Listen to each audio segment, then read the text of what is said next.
Otalku Cafe.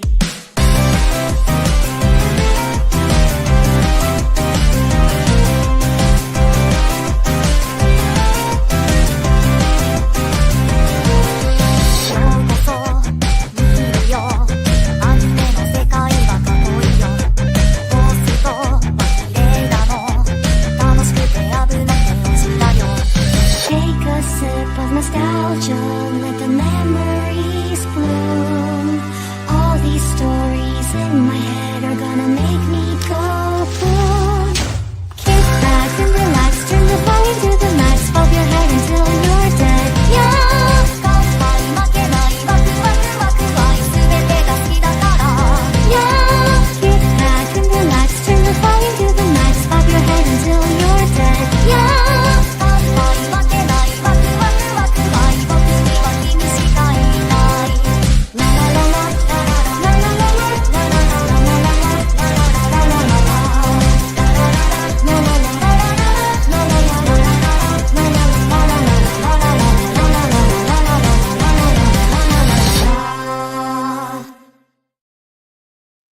Konbanwa, friends, and welcome to the winter 2025 premiere of the Otalku Cafe. We got a lot of new shows. Some shows coming back. Are we going to keep or are we going to drop? We're going to find out. We'll find out what is going to drop in general. I am at your CEO, the head chef, and to join me, my CEO, my bartender. Ethan, how you doing? On my Fabio time right now. On your Fabio time right like I always do. All right, I feel a little bit better, thank God. I'm pretty much better. Yeah, you were like got hit by a bus these past few days. Yeah, I'm at somewhere around, let's say, like 85, 90% now at this stage. Right. So we'll see how that progresses. I've got another 3 days worth of pills to go, 3 days of drugs, and then I'll be on my own. So we'll see how I adjust my life based off of that. But, folks, as you see, if you are watching us, we have a new logo in our corner here. Yes. Yep. Yeah. New year, so we figured we get actual logos for the 4th season, so there's 3. Mm-hmm. So we have our official winter one here, which is just, hot cocoa, some ramen, all your winter fun stuff. Indeed. Got the earmuffs instead of, or the headphones. The big microphone, yeah. Yeah, you didn't like the microphone. I didn't mind the microphone. Yep, and we got an open sign to show that the cafe is open, aka live.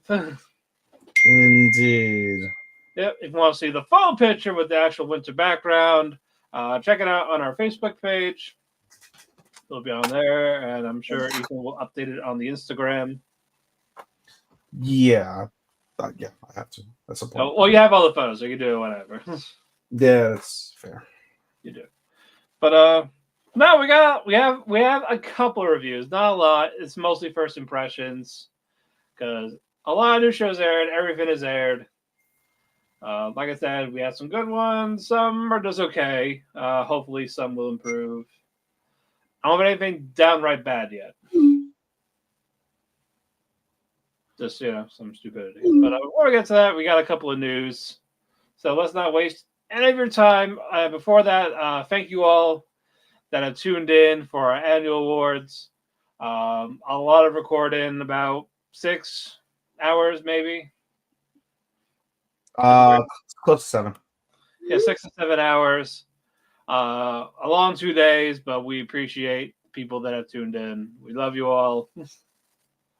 So we couldn't be happier with our progress, all the listings and everything. Were you satisfied in the end? With my list, yeah. As I'm coming to find out with the debuting shows, it really sucks that we had so many carryovers. Yeah. But there's so many awesome fucking shows. Yeah. We will get to the stuff that has come back. Because for some of these, it's just gonna make it harder. Yeah. So I cannot wait. All right, now we'll do our stuff. Let's see. Original anime called Food for the Soul. It's getting a TV anime in 2025. There is no synopsis, but As Chris likes to describe, cute girls doing cute things. That's what I think it is. I'm not watching the trailer yet. I will wait till there is one. So we will see for that. Next page for all this stuff. Solo Camping for 2 is getting a TV anime for 2025, the summertime. There is a synopsis. The story centers on Gen Kinokura, a devoted solo camper who treasures his solitude. During one of his usual camping trips, he unexpectedly crosses paths with Shizuku Kusano, a total camping novice. What starts as an accidental encounter evolves into an unusual partnership as the two embark on what can only be described as solo camping for 2.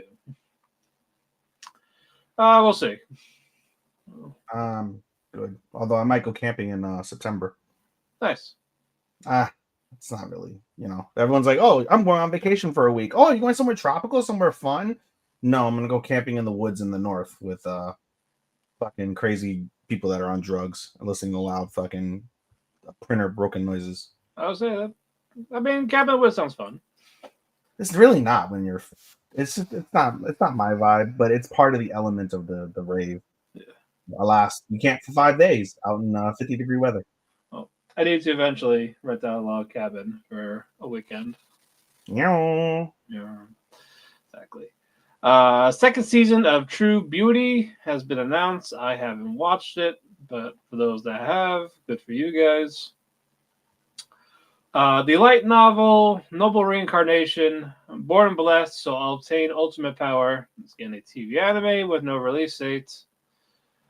Another manga, Fermat's Cuisine, is getting a TV anime. We are getting a lot of gourmet shows lately. And the video game Ghost of Tsushima is getting a TV anime for 2027. I am excited for that. Hold on. I don't know that's for the manga. The Water Magician is rumored to have a TV anime in summer 2025. No, I did not see a synopsis for this. Anime project. The Otome heroines fight for survival. Light novel is in progress. Motherfucking Ghost is going to end in 6 chapters. Motherfucking Ghost. Yep. So that one's almost done. And let's see. And finally, Strawberry Prince J's Tui-san's video series adapted for anime movie in summer 2025. So I don't know about that video series, but we will see. There's a little teaser. I'm not going to play it now. But not overall, that is it for the news. Not a whole lot while we were away for the past 2 weeks, but we had to get those out of the way. Are you ready for some solos? You get to go first. Yeah.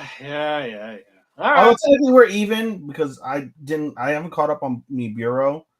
So I don't know the latest episode of Bureau. It's okay. I'll go. If that's the case though, I have 7, you have 6, so today is 6 and 6. But let's get you acclimated to going first. Yeah, no, that's fine. I'll go first.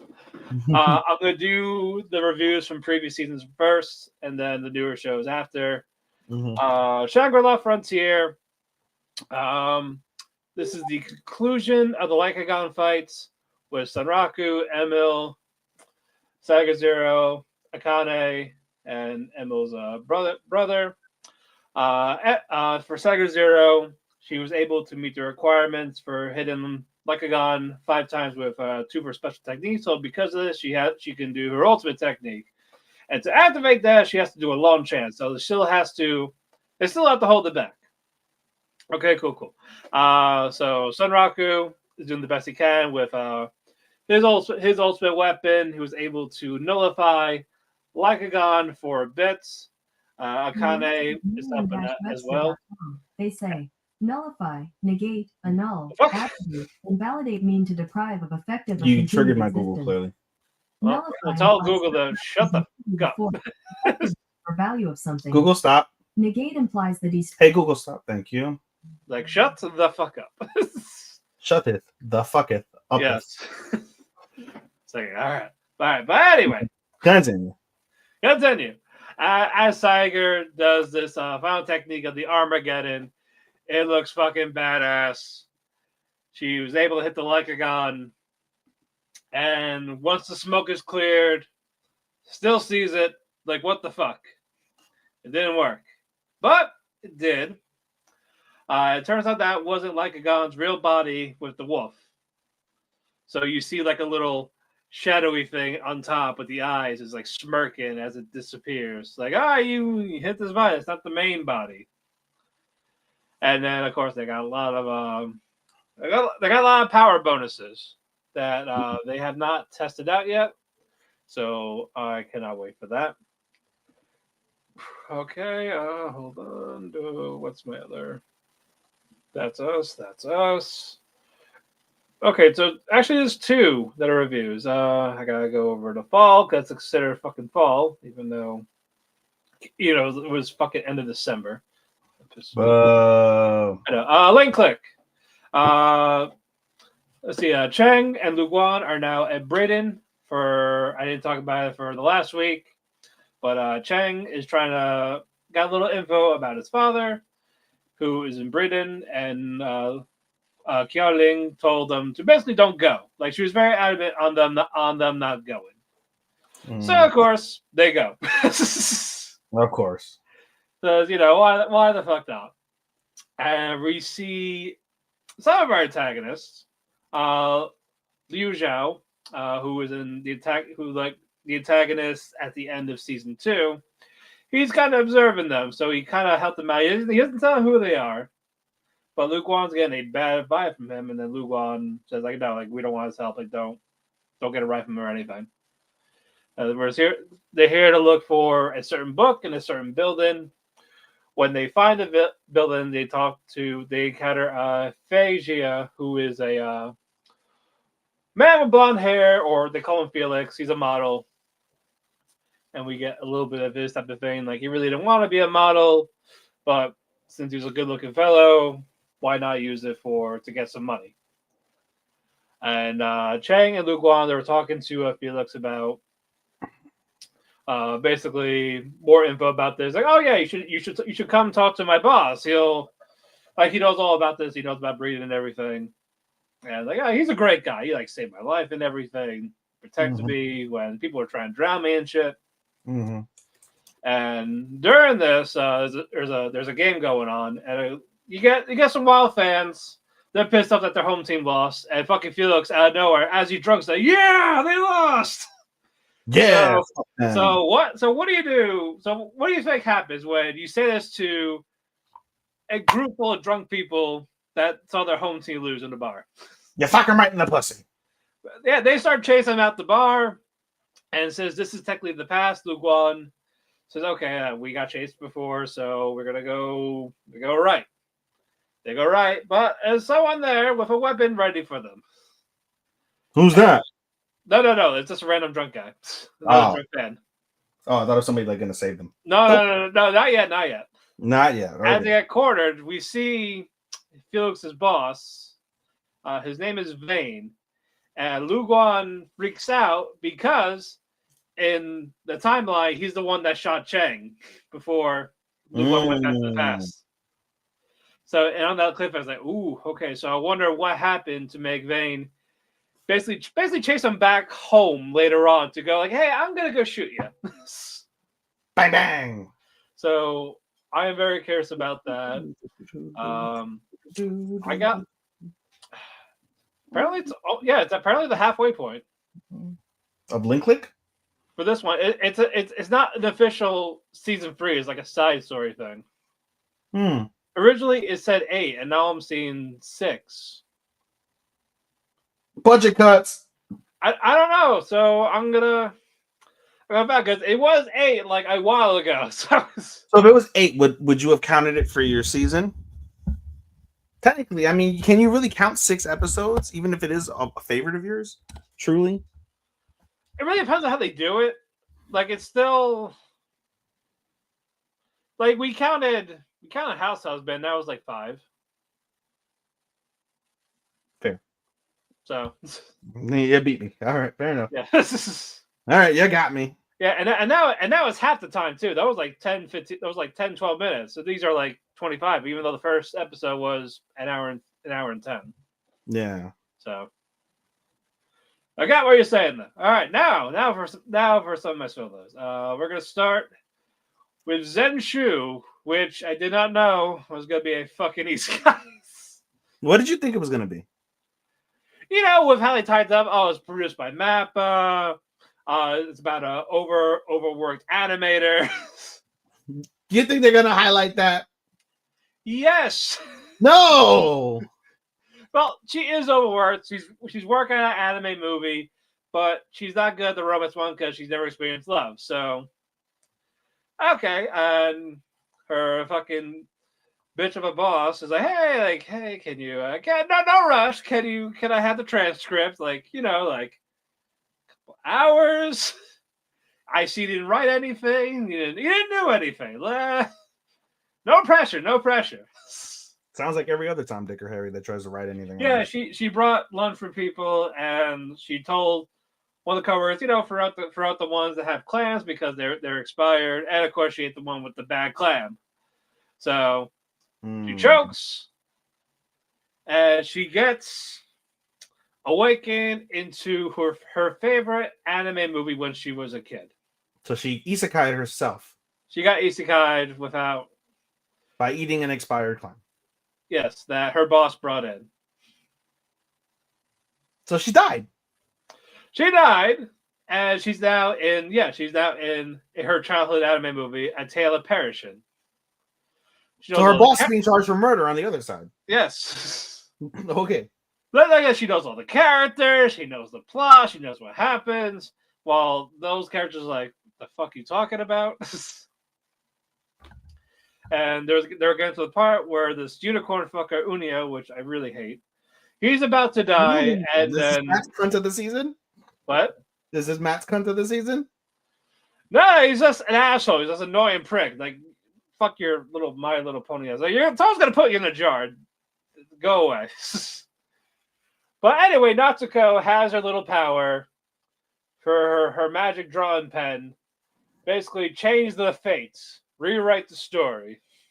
It draws it, writes it up, animates it. It turns into fucking chalk. It's basically fucking Chalk Zone. She has the pen. Yes, but it's the same concept. You can like draw whatever you want, and it comes real. Does she have the book? It appears in front of her, like her magical Sailor Moon sequence, like the music in the background, like Zenshu type of thing. This is what Vince McMahon has always dreamed of happening. Yes. That's where I was leading. You missed the boat a little bit. Yes. The pen, the book. Yes. I got the book. Yeah, so she gets a little Sailor Moon type of sequence.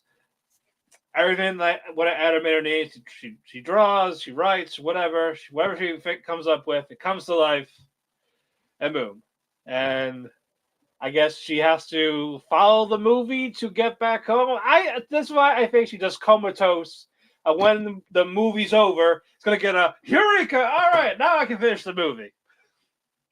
Watch that. I'm gonna guarantee that's what's gonna fucking happen.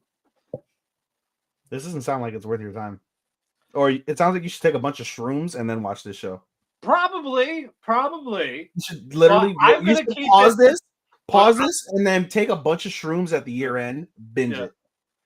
No, I'm gonna keep it just to see if I'm fucking right. That's it. I'm gonna see if I'm right.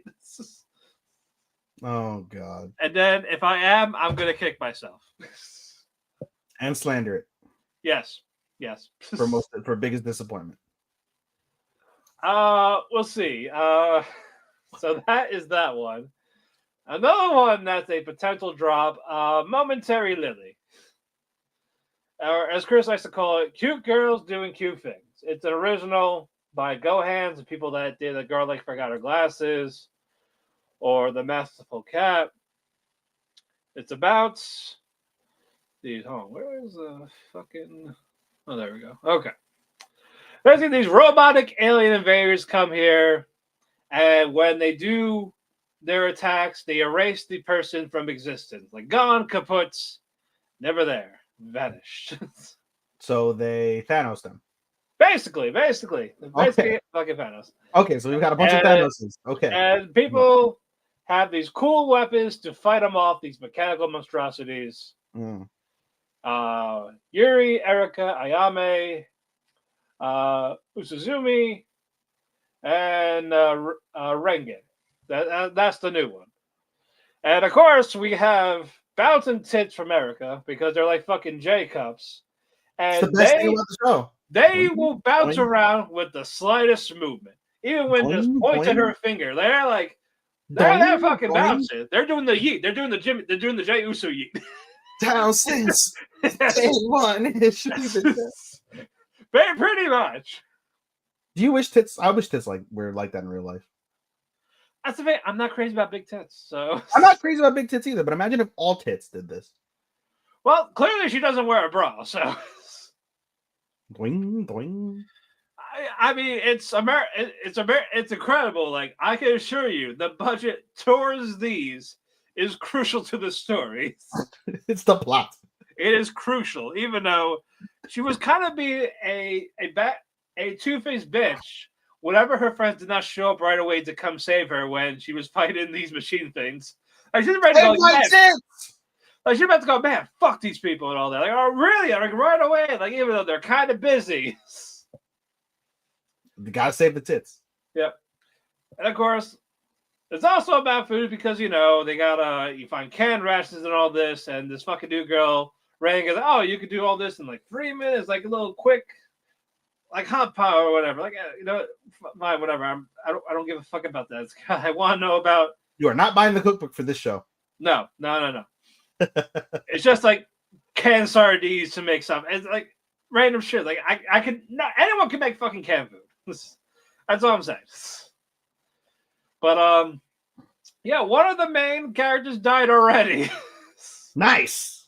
Yuri, like the leader, dead. Yeah, like she after she saved everyone, gets stabbed in the belly. Mm. You know, after a whole spiel of like we can't be friends because, you know, if you die, then I won't care as much. But you know, she's already friends. Like, oh man, you know, I'm grateful I met you guys. Oh, so it's like Trump, you know, if you get captured, you're a piece of shit. You're a horrible fucking soldier, right? Yeah. If you die, fuck, don't need you. Yeah. Chris already sent me a theory because he's also watching it, and it's like, you know what? I fucking hate it because it might be right. Yes. Oh. It sounds stupid. Oh, like this sounds fucking stupid. Boy. So this one is probably gonna be on the chopping block right now. It's animated nice, but it's just not good. 3 episodes. Yep. So I got one more, so we'll see what happens. I think tomorrow. I think it's tomorrow. And don't worry, I got to back up. I'm probably gonna watch Dr. House as a woman. The anime probably. We'll see. Watch a rom-com. What? Watch a rom-com. I'll watch the Office one as my end of season binge. Come on. Well, you know, especially since, you know, there's no license for it. I know. That pissed me off. Ridiculous. I know. So I have to fucking pirate it. Anywho, Twilight Bound Haruka-kun. We finally get a season 2. No after school thing. Actual sequel. All right. Finally. After like 2 years. All right. What do we got? Even though, hold on. First season aired 5 years ago. I mean, that's ReZero. I mean, true. Because originally it was going to be like a reboot, follow the manga more accordingly. They're like, you know what? Fuck it. Let's just make it a season 2. So good to see Hanako, Nene, Koback, and of course we're going to their next rumor about Wonder number 1, which is like the clock thing. And I'm not really gonna review it. That's where the story is later right now. I guess we're gonna find out about the other 7 wonders, even though Hanako's number 7. We're gonna find out about number 1 finally. You already know about the last 2 from the last season. So I don't know. We're gonna get more into a deep lore type of thing. Are we gonna get more Hanukkah story on why he killed his brother? I kind of figured why he killed his brother because his brother's a fucking creep. His twin brother. I think he definitely assaulted him, and maybe SA too, which might be fucking fucked up. No, like he really loves Hanukkah. Like he really loves his brother, and Hanukkah is scared to even look at him, even though they're both dead. So I think he definitely did something. And the guys, and this brother is way too happy to see him. Might have touched him with the salty spittoon. So I'm like, Jesus fuck, I don't want to be right on that one. I really don't. But this how son of a bitch who won the pony. No, I'm all for him being abusive. It's not the SA. Of course you are, you fuck. No, you know what? Yeah, he abuses him. He can't take it anymore, so he kills him. I can buy that.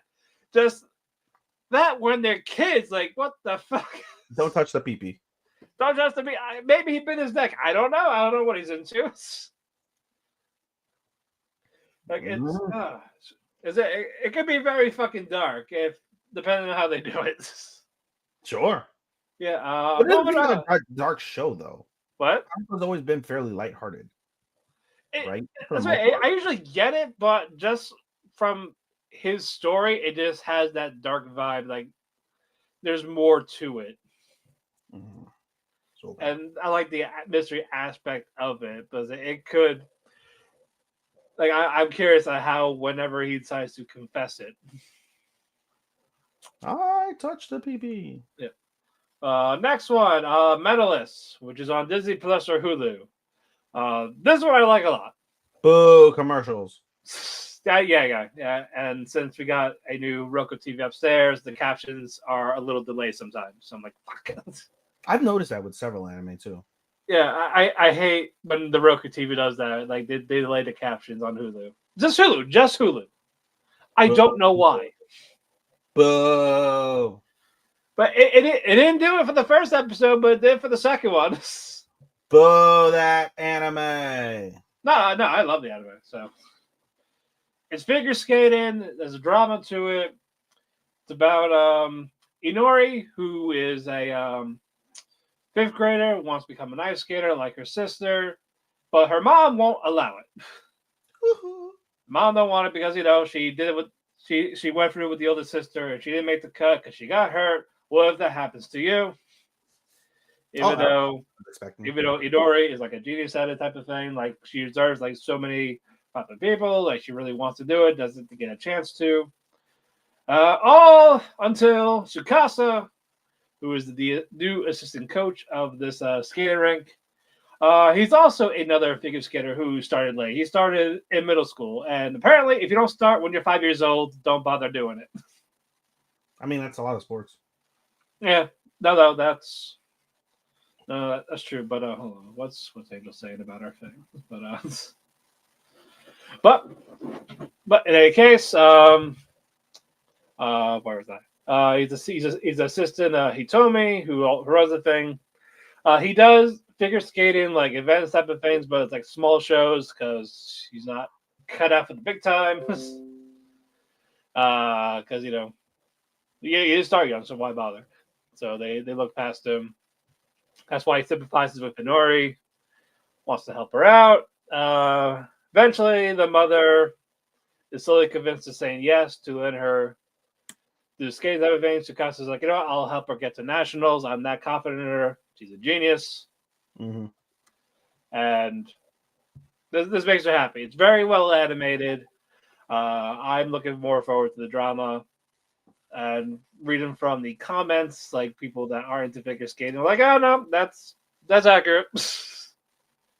Right. With what they go through, like behind the scenes type of shit. Right. So I can't wait. Can't wait for more of this. Monica Lewinsky, yes. Tanya Harding. That's what I meant. I don't know why I said Monica Lewinsky. I meant this. Who's the other? Tanya Harding and who's the other? Wasn't it a Monica? Monica Lewinsky? No, I know who Monica Lewinsky is. I don't know why I said Monica Lewinsky. I meant to say Tanya Harding and then Christy Kerrigan or Nancy Kerrigan. Okay. That's who I meant to say. Sorry, I got my 90s girls mixed up. My bad. Another one, Tasokare Hotel. This is an Amazon Prime exclusive. Ooh. 2 episodes in. It's basically a hotel that is like in purgatory between life and death. Like when someone is like about to, like is dead or like they don't know whether they're dead or alive, they go there. They go to this hotel. So there's no such thing as purgatory, just the Tasokare Hotel. Yes, basically. Got it. As they get there, they're greeted by a manager who has like a fireball head. And when they're going to room 666. No, there's no 666, but it's a fireball head, so you automatically think, right? Yes. Yeah, the main girl is Neko. She's the latest one here. She's curious about this place. Not a whole lot to do because you're waiting. You basically hang out there until you recollect your memories of what happened, and you come to a realization whether you're dead or not. So the guests there are people that have also lost their memories, except for the hotel staff, like Haruko. I love the Russian roulette of like it could be isekai. Yeah, you could just wake up tomorrow. I don't know. Let's find out. Pretty much. Yeah, but there are staff members who work there, like Haruto and Rui, who Neko likes to flirt with. She likes to flirt with Rui. She's got that bisexual energy already. But but Rui's like, no, I like no, get away from me, you creep. But with Neko, she actually, as she's talking to the hotel guests, she actually helps them recollect like who they were, type of thing. So this is where the mystery aspect of it comes from. I like the concept of the hotel, and how your room is like your memories, and then as you get out more stuff, you'll get like the reveal of your actual face stuff. Like like one had like a poker chip because he's a gambler. Or one was a tarot cards fortune teller.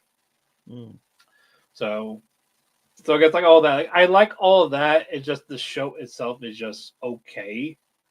It might be with the pervert. With a pervert, yes. No, I'm saying you had poker chip for gambler. You had a tarot card for tarot card reader. Like, what's the pervert one? For Neko, well, the pervert will be like fucking Pantsu or some shit. I don't know yet. It'd be like an Onahole. Probably. Imagine. Or one of those nudie mags. Like gross perverts. Some lolly shit. But no, again, like the concept, this is a show. This feels but I'm either going to keep it or give it one more episode. We will see. This is also on the kind of the cut list if you're giving it one more episode. It's potential, yeah. It's a potential cut. And hold on. I think I have one more. I'm just double checking, see if I don't miss anything. I will double check for you. I believe it is Sakamoto Days. I didn't write that for you. Okay, well, all right, then yeah. My last one is Sakamoto Days. Oh, so we're tied at 7. What? Sakamoto Days. I said, we're tied at 7 then. Yeah. You go first. Yeah. Yeah, it's on Netflix. It's kind of like House Husband, but instead of a former Yakuza member, it's a former hitman. Taro Sakamoto. Badass. He's great.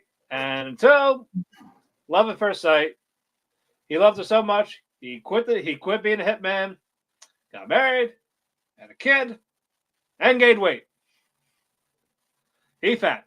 I'm not kidding. He fat. Yeah, he got the double chin and everything because as a hitman, he hardly ever ate. But now he's actually happy and all that. I was going to make a joke like, oh, it's you. You found love at first sight. You got married. You gained weight. But I was like, yeah, you've always been that way. And you're actually losing weight now. So you're in the opposite. I am, for my side, I actually do take care of myself. I will say that. Got 2 fur babies. You're Sakamoto Days right there. You're Sakamoto. Yeah. Like I don't have the big belly and all that. Like I got a little bit. It's not like a morbid type of person. Well, on the fat side, on the bright side, if you do for whatever unfortunate reason gain more weight, you have a cosplay. No, I'm not doing that. But yeah, fuck you too. His former partner Shin, he goes there, trying to recruit Sakamoto back. Doesn't, so well, you gotta kill him. And so Shin tries to go to kill him, goes to shoot a bullet, and Sakamoto just spits his ball of gum out to deflect the bullets. Oh, it wasn't the chopsticks that I saw online? That also happened when the other hitman tried to kill Shin, and when Sakamoto wanted to help him, they're like shooter like just catches that shit. That was gangster. I saw that. I was like, yo, I fucking love that. That's everything's been doing is fucking awesome. That was gangster. This is the one show, I think this and Medalist are the two shows so far that if I drop one, I might be able to throw that in there. I think you would like this. But no, Sakamoto's a nice guy. He doesn't say much, it's mostly inner thoughts, but Shin could also hear it because the hitman that like connected type of thing. But after Sakamoto beat the crap out of his former hitman crew, he goes to Shin, just throws him an apron, come work with me because he works at the convenience store. He owns a convenience store, so Combini. Yep. So I was like, just come work with me. He owns the Combini. Yep, and he lives there. He lives on the top floor. Nice. But as the thing with the early reviews, people were saying "Oh, it's not good. People be disappointed." It looks fine. I don't really know. I don't see where the issue was. People "Oh, it's poorly animated." No, it's animated fine. Just fucking Demon Slayer and Jujutsu spoiled you on animation. Shut the fuck up. It's true.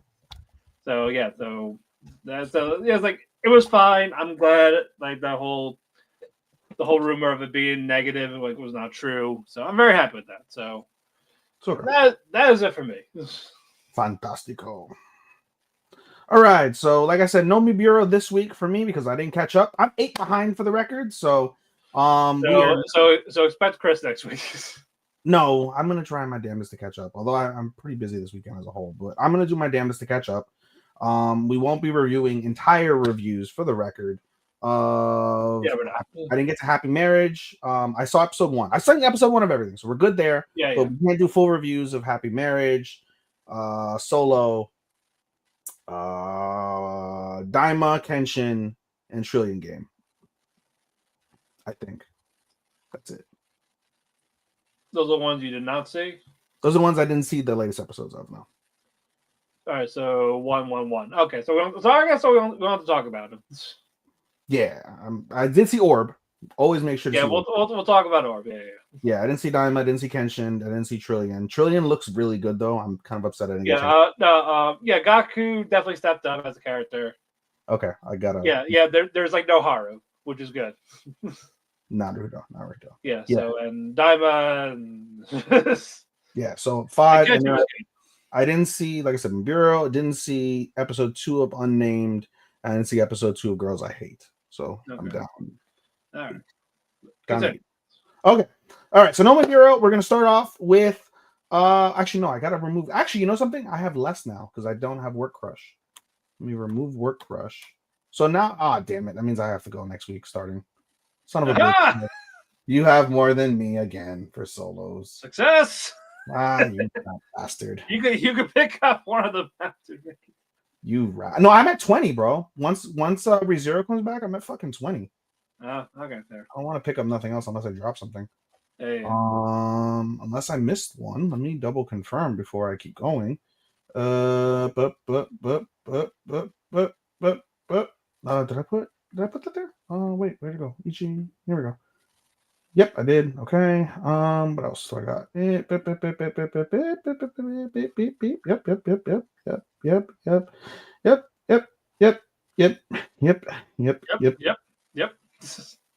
Oh, did I put Medaka? I didn't put Medaka. No, so we're tied again. Oh no. Medaka. All right, cool. Nope, you get to go. We're tied. Okay. Go. All right, that's fine. All right, fantastic. All right. Let's start off with Medaka, as a matter of fact. Official full name, for the record, is... Where'd it go? I just had it. Medaka Kuroiwa is impervious to my charms. The show, long story short, is about this girl, right? Her name is... Bitch McGee. What's her name? Mona. What's the bitch's name? The bitch's name is Mona. Mona has been blessed throughout her entire life. Everyone loves her. She can do no wrong. Anything she does is kawaii or amazing or gorgeous. Everyone fawns over her. The girls think she's amazing. The guys all want to like marry her. She is the perfect queen of life in Tokyo after she moved to Osaka, or from Osaka rather. And there is one boy in particular. His name is Madaka. And Madaka will not give this girl the time of day. He is never impressed whatsoever with anything she does, and it pisses Mona off. Pisses her off royally. She goes above and beyond to do anything to get him to react in any sort of affectionate way like everybody else in her life, and he flat out refuses. Even ecchi stuff. She does ecchi stuff. You see her flash her boobs, like not literal boobs, but with the bra. You see pantsu. You see all sorts of like things. She climbed on top of him. She tried to like almost fuck him basically. And he's like, no, no, no, stay the fuck away. No, get the fuck away. Please don't talk to me. And she's like, why the hell won't this guy give me the time of day? Unbeknownst to her, as we find out in episode 2, the reason why he, Medaka, is that way is because he is a heir to a cat sanctuary. So he is a monk in training, and he only went to this school because he needed to train himself against temptation.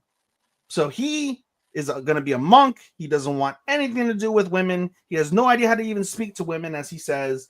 He just literally came here so he can try and avoid temptation and learn to live with other humans in the world that look like that look like Kona, who are Mona, that are really, really, really pretty.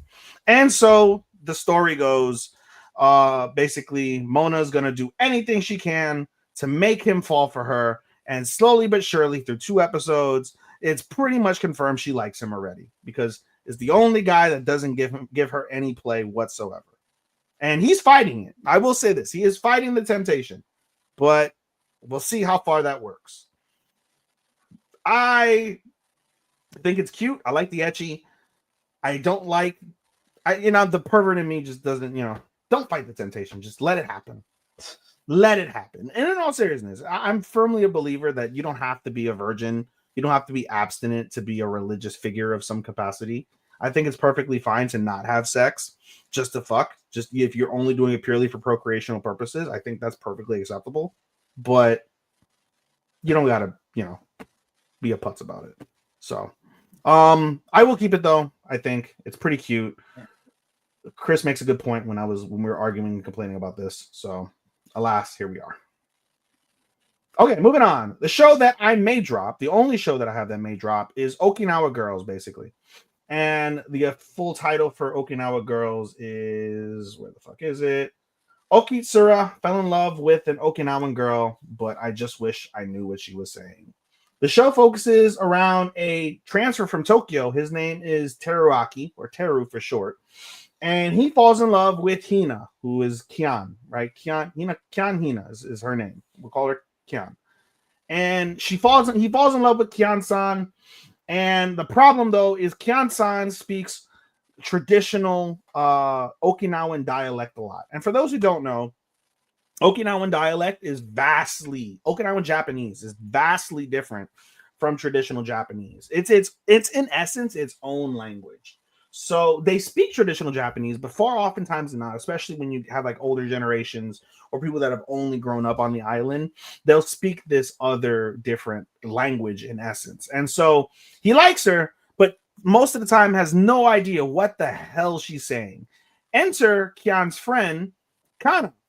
Kana is the translator. Kana low-key likes Teru. And so the story is basically she doesn't realize that Teru likes Kian, and Teru doesn't realize that Kana likes him. And so together the 3 friends go through, whatever crazy adventures that they go through on the islands. He learns more about the Okinawan culture, as explained to him by Higa and Kian. And yeah, it's a story of nothing really. It's a good show, like especially episode 2. Episode 2 was awesome. They did the fattest fucking JoJo reference ever. I loved it. I saw the Zaweldo, yes. The world of Okinawa. I was like, God damn it. It was fucking awesome. That reference was fucking awesome. But outside of that, it's just okay. I'm not a huge fan of it. Listening to the Okinawan dialect, quite literally, it's like a mix of like Chinese, Korean, and Japanese all in one. It sounds like to me. It sounds like gibberish. So I'm not really, into that per se. Okinawa is an island that hopefully one day in my lifetime I'll get to visit, but I'm not going to sit here and recommend this show to anybody that doesn't have a personal tie to Okinawa or hasn't visited or is planning to visit Okinawa anytime soon. And quite frankly, I just have a lot of shows, and there are maybe other shows that might be better. So this is the only candidate truly on my list that's probably part of the drop list. I'm 2 episodes in. We'll see how the third one goes before I make a final decision on that. Right. Moving on. One of my sequels, Unnamed Memory, season 2. The show picks up basically where we left off with Oscar being in this timeline, right? And so he has the same curse that he's afflicted with, that the witch is afflicted with him. That means he can't have any children because the wives end up dying, or the women who conceive the children end up dying either during the pregnancy or during childbirth.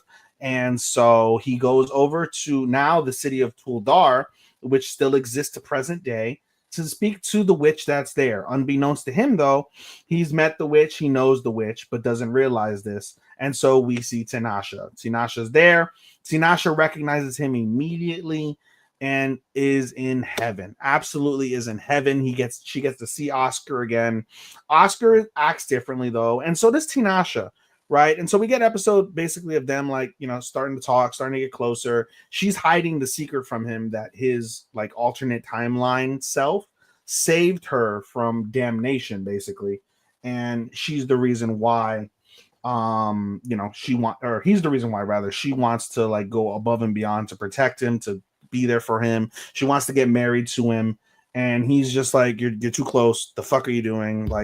And on top of that, the way she explained it to him, she basically explained, whenever I see you, I think of a man that saved me, gave me everything. And he feels a certain type of way. He's like, you're looking at me all endearing, but you're thinking of another guy. So why would I find that attractive? What gives? But he doesn't realize that he is that guy that she's thinking of, except it's not him. It's the previous timeline's him. But the show at the end of episode 1 does a really, really, really solid job of explaining that the 2 characters that we knew as Oscar and Tinashe from season 1, they're gone. That timeline is dead. That is done and dusted. So the new Oscar and Tinashe have their own story, their own background, their own struggles and things that they have to endure and get over in order to get to whatever their fate is at some point during the season. And I thought the way that they explained it was pretty solid. I didn't like early on, in the middle of the way though, it felt like the pacing, the timing was really off. It felt kind of weird. I don't know how well that was truly crafted. So that was my one knock of episode 1. But again, I appreciated the fact that they mentioned, if you're expecting the Oscar and Tinashe of old, you're not going to get that. Even when you see with Tinashe is very much in this season so far through 1 episode, she's more timid. She's more what she reminds me of, and I wrote this in my review. She looks and reminds me of an appreciative puppy dog that you adopt, right? And they oh, I'm happy you adopted me. I'm all loving and all over you, even though I've been elsewhere. I might be thinking the dog or cat might be thinking of something else. But that's the way that she acts in this way, an appreciative puppy dog. And it brings up a weird dynamic. So I'm going to ask you this question, Matt. Okay. Given this scenario, is it grooming where a man saves a little girl because he was in love with the girl's older self, and then returns when she's of that age to be with him, but has no recollection or understanding of the history between the 2 people? But the other person knows, right? The other person is aware of who Oscar is and what Oscar meant. Yes. But he has no recollection. That was still not set right with me now. See, it's weird. On like one half, I'm like, oh well, it's accidental, but in principle, I have that as a baseline in my head. So now I feel a little weird about watching it. I'm gonna finish it because I want to see where this goes. Yeah, right? no, but I was like, nah, no. Yeah, it kind of throws me off. Yeah, I can't. It throws me off. So I'm like, I'm gonna finish it. I'm gonna give it its just due, but I'm not as excited with having that baseline in my head about it. Right. But we'll see. Anyway, so that might not make my list probably, but still, I'm gonna finish it off. Moving on. What do I got? 1, 2. I got 3 more, I think. Yeah, I got 1, 2, 3. Okay. Next one I'll go with is I'm basically I hate the girl in my class. That's what I'm gonna call it shortly. The long name is I'm getting married to a girl I hate in my class. And so this episode basically follows 2 normal high school characters, Akane and Saito, and they basically are rivals in the school. They do not like each other. They get on each other's nerves. They just, anything that the other person does just pisses them off. Just supremely bothered the other person exists. One day, they're called by their respective grandmother and grandfather without knowing to meet at the family villa, Saito's family villa. Come to find out, Saito's grandma used to Saito's grandfather and Akane's grandmother used to date when they were teens. And these are old, they're old by now. They're in their 60s, right? They're in their 60s. Saito, by the way, for the record, his grandfather is the CEO of a media, of a power conglomerate of some description. He's loaded as fuck, rich, and Saito's poised to take over the family business when he becomes of age and he gets experience and all of that. So he's poised to do that. So basically, the grandma and the grandpa, they were with each other when they were in school, and they act the same exact way as Saito and Akane. They hated each other. They got on each other's nerves. They were like, fuck this shit. And they broke up. Eventually, they found love. Each of them found love. And their respective partners died. So they're both widows. And now, over the last few weeks, unbeknownst to the family, they've reconnected and they're in love again and they're going to get together. And so they basically say, they're like, we went through life. We experienced life with other partners and we've done our due diligence for both of our partners. We've lived up to, the death do us part thing, and we want to move on now together. And our morbid curiosity tells us, what would have life been like if we had just stayed together the entire time? So their literal reasoning that they spell out is, what better way to live vicariously through, to live this fantasy vicariously than through you guys? So they have an arranged marriage. They sign paperwork ahead of time. They do everything. And they're like 17. They're both 17. And it's official. Basically, Saito and Akane end up getting married. And they both hate it. They both loathe it. They don't want to do it. They refuse it. But Saito's grandfather is like, if you don't marry this girl, you can kiss your fortune and life goodbye. Just you kiss it goodbye. I'm going to give the fortune to this straggly ass cat that I just found on the street 10 minutes ago. Literally has a straggly ass cat. And says, this is going to be the heir, not you. And he's like, you can't do that. It's a cat. He's like, I can do whatever the fuck I want. And so the Kane's he's like, no, I don't want to do it. And the grandma's like, you'll do it for me. You must do it for me. You must. And so they acquiesce and they agree to the marriage. They get thrown into a brand new furnished house, gorgeous house. They're living together. They sleep together in the same bed. And some funny shit happens, like indirect etchy stuff, but not too etchy, but it's still hilarious because they both hate each other and they're both like, well, we're married now, so we can do those things, but ew, I don't want to do it with you. Da da da da. Like, it's quite funny. It really is quite funny. This is obviously a romance that develops, but it's far more on the comical side, at least early on, from what I can tell. And basically, the episode ends with them saying that they can't tell a soul in the school that they're married. Otherwise, they'll kill each other. And so here we are. I thought it was hilarious. I liked it a lot. Can't wait to see episode 2. It has already dropped. I just need to catch up on it. Right. All right. Moving on. One of my surprises, I was very surprised by this, and I'm happy because I was looking forward to it, was Guild Receptionist. Official title for Guild Receptionist is where is it? Here it is. I may be a guild receptionist, but I'll solo any boss to clock out on time. The story follows a nice, simple girl. Her name is Alina, and Alina loves her job. She is a guild receptionist, and she again loves basic work. She has no problems with it. She enjoys her nice life. She gets to go home. She eats sweets. Has a nice, I think a cat. Like she wakes up really refreshed. Like it's all nice, right? But working at the guild comes with its problems, and those problems basically arise when guild members fuck up in any way or get stuck on their missions in any way, on any of their what do they call those? The a mission basically. What's the word I'm looking for, Matt? Not a mission, but what is it? Quest. What do you mean, like quest? They get stuck on the quest, right? And so when that happens, she's forced to work overtime. This girl absolutely refuses to work overtime. I have signed up for a 40-hour-a-week life. This is all I want to work. This is all I care to work. Anything above that, it makes me sick. I literally work overtime to not work overtime. I stay overtime to work on manuals. I stay overtime to work on pieces and like supplies and things, so I don't have to work overtime. That is my life's function, is I do not want to work overtime. And son of a bitch, when the strongest party gets stuck at the quest of defeating the dungeon main boss, they get stuck, they're fucked, they're about to die. It's going to necessitate a fuck ton of overtime.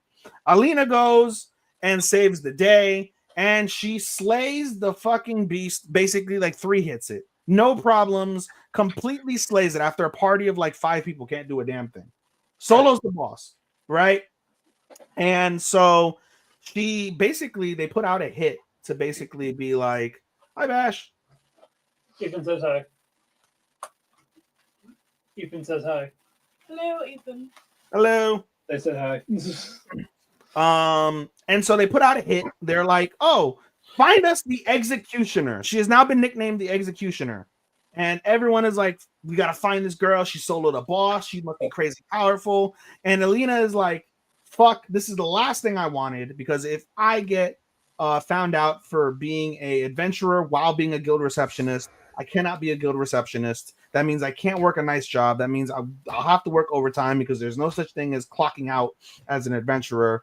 My life is ruined. Son of a bitch. I have to deny it. Have to deny it. Have to deny it. Have to deny it. However, the leader of that party, right? His name is Jade. And Jade has wonderful perceptive eyes and is able to quickly deduce that the girl that he's looking for to replace their strong member, which is hilarious. This guy is the guy who was their attacker was this like arrogant, annoying, fucking smug guy. And he got his ass kicked. He got his ass kicked so bad in the dungeon, he retired. He's like, nope, not doing this anymore. Especially after seeing a girl solo the boss that I couldn't fucking solo. So fuck this. I'm good. I'm retiring. So she's looking for her to replace him. And again, he's got the perceptive eyes. He deduces immediately it's Alina. And Alina is pissed off. Alina is like, if you tell anybody, I'm going to kill you. If you ruin my life in any way, I'm going to kill you. If you make me work overtime, I'm going to kill you. I don't want to be a part of your party. I don't want to adventure. I just want to not work overtime at my nice, simple job and enjoy my nice, simple life in this nice, simple town.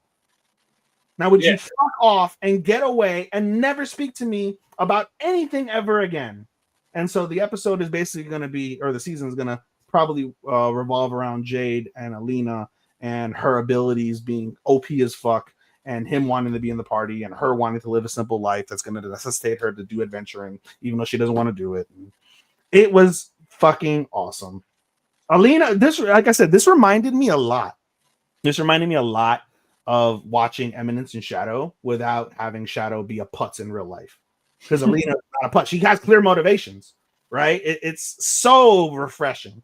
And she's OP as fuck from that perspective as well. Right. And I made the correlation that basically this show is an adventure show, right? It's a straight adventure, which is awesome, but it really masquerades as I love my job and hate my job, and I'm going to complain about it the entire episode. Sounds like my job. There we go. You love it and you hate it. Yeah. It's the easiest stressful job I have had. That is literally Alina and fucking being a guild receptionist. Yes. I love it. This would be this and the final show I'm going to talk about are my 2 recommendations for my solos. Okay. All right. And the last one I have is Anyway, I'm Falling in Love with You. This show is fucking messy. I was shocked at how fucking messy this show was. Where is it? I'm trying to, there it is. There we go. Nice, pretty. Okay. This show is awesome. First off, it's awesome because of the fact that this show actually takes place during the onset of the pandemic. The timeline is July 1st, 2020. Okay. So even though it's weird, you don't see people wearing masks, you don't see anything about death tolls and things like that. But nonetheless, they're canceling all events, right? They canceled Inter-High, they canceled fireworks festivals, they're canceling classes, they canceled a bunch of things. So basically everybody's kind of in the social pandemic world now of what's going on back in 2020. And so the show focuses on 5 characters. Actually 6 if you want to be specific, but 5 specific characters. The main character is a femc. Her name is Nishino or Mizuho. Yeah. Her name is Mizuha Nishino or Mizuho, as her friends affectionately call her, Mizuho. And Mizuho, July 1st is her birthday, and she's having a really shitty day. Her parents forgot it was her birthday. She ends up later on in the episode confessing to her crush because she finds out her crush isn't going to be on the swim team anymore, and the crush essentially rejects her. And some bitch fucking hit her in the face on accident and crushed her favorite glasses. So she's having a really bad day. She comes home from school after her really bad day. Oh, and the fireworks festival is canceled because she wanted to watch the fireworks with her crush. By the way, her crush, his name is Saito. Her crush's name is Saito. And Saito is on the swim team, as I said. And we'll get to who he's on the swim team with. And so she gets home from work. She's upset. And who's there to help her cheer up but her 4 male best friends, our 4 male MCs. We'll start with our first one who hasn't been really had much information on, Shogo. We'll start with the next one, Izumi. His name is Izumi, or he's like Izumi. Yeah, Izumi. Yeah, so we'll say Izumi. The third person who's very mysterious, as we come to see a little bit later, is Shin, and our main male MC, his name is Kizuki. And so basically, she starts crying. She's really appreciative of her friends. And Kizuki takes it upon herself, right? During the party when they manage to find themselves alone. He confesses. He confesses to Mizuho and says, I want to be your boyfriend. And it takes Mizuho completely aback because Kizuki is the youngest of the 4 best friends amongst them. The 5 total. She's the youngest. And she's always looked at him like a little brother, right? The opening of the episode sees her father walk into her room and they're both asleep in the hot summer. He's shirtless and she's just asleep next to him. So he presumes the worst, but she's like, you guys are adults or you guys are like teenagers now. You have to be more self-conscious of each other's bodies and things. And she's like, but I see him as a little brother. So it becomes a friend zone anime off the rip. He's trying to break out the friend zone. But in any case, literally, he confesses, takes her back. Everything is weird now, right? Even after the party, like she gets like some cream from the cake on her lips and he wipes the cream off her lips and licks it, right? And this automatically like sets Sheen back. Sheen looks at him funny, looks at her funny, like, so he feels a certain type of way about the fact that Kizuki did that and is being more bold about it. And as we go along, we see Kizuki and Saito, who's also on the swim team, right? Kizuki's also on the swim team. And Saito basically tells Kizuki, like, hey, Mizuho is the one who told me to join the swim team again, and I'm gonna do it, just swim for me. And then Kizuki's like, that's cool, bro, but I see her as a woman, so stay the fuck away from her. So he's laying it down, like he wants her. He wants her. And Kizuki is the hot boy in school. Everybody, like all the girls adore him. They're crushing on him, all this stuff. A couple classmates of Mizuho give her some cookies. And they're like, this is a gift from us. Give it to him. And she's like, he's right over there. Why don't you do it? She's like, no, we can't. Bye. And they run off. Right. So then she starts talking to the other brother, Izumi, which, by the way, I forgot to mention because this doesn't come. I'll go backwards. That's fine. So she talks to the other brother, Izumi, and is like, hey, I got these sweets. They're for Kizuki. They're from these girls. And Izumi immediately goes straight-faced, right? And is like, hey, you don't feel a certain type of way about giving him gifts from other girls? And she's like, no, I don't feel any way whatsoever. And she's like, okay, well, go give it to him right now then. So she goes over to the pool area where he's cleaning, gives him the box, says it's from some girls, and he's like, return it. And he walks away. And she's like, why are you like running away? What's going on? And before she meets him in the first place, she's like, I didn't want to be alone with him. Things are really weird right now. But she forces herself to do it. And so she basically was like, what's wrong with you? Da-da-da. And he's like, do you not see me as a man? And she's like, no, I don't. And he's like, I'm confident that you will. And steals her first kiss under the shower because she was trying to walk away. He grabbed her. It was a little awkward and it was a little cringe. I'm not going to lie. Like she was trying to walk away. He grabbed her, was like kind of being a little forceful and then steals her first kiss. So it was a little cringe, felt a little creep-like. Right. But that also takes her aback. She is completely shocked at like how bold Kizuki is with her now. And basically, yeah. So drama, mess, crazy. The other thing I meant to say is basically the show starts off before the pandemic piece. The show starts off with a adult version of Mizuho, and she sees 5 high schoolers, a girl and 4 boys, and she starts thinking of her high school past. And she's like, I had an eclectic life in high school, and it flashes back to that time, and that's where the anime kicks off. And she's an aspiring manga artist. There's a piece where she gets rejected as a teen earlier in that episode, but at the beginning of the episode, you learn that she did make it as a manga writer. She's a manga writer, not an artist. She's a manga writer, and she made it. And the episode starts off with her getting a message from her agent saying that the publicist or in the agency is requesting they wrap up the manga by the end of the year, and it's only been in serialization for like 3 months. So she's like upset about that. Well, shit. Yeah. So anyway, though, like I said, I'm selling this on the drama, the mess of like this love, like hodgepodge square type thing. No idea. Right. So, yeah. Okay. Well, very good. I talked a little bit over. I'm sorry. But no, you're good. You're good. I was excited. All right. We actually got about 8 shows since you didn't see 3. Yes. All right. So we got 8. Sounds good. Short episode. We got 2 reviews. We're gonna get them out of the way first. First one, Blue Box. I wish they would have ended the season on this. Yeah, you know what? That probably would have been better. Yes, it would have been fucking better. But I was like, a loser. Fucking wild, bro. Yeah, two things really happened. One, what you call it? Chinatsu is going to her national game. Mm-hmm. So while that is happening, Taiki, yeah, shitty boyfriend doesn't go there to support her. I say. Mm-hmm. But he's practicing everything. He's hanging out with Hina. Hina drags him along, like, hey, let's go here. Hey, maybe tunnel wash me in the park. I don't know, but yeah, maybe. Mm-hmm. But she's on the swing and everything. They're having fun. All of a sudden, by the way, Taiki, I love you. And it's like, I want a hook. Like, romantically? Yes. Oh, my God.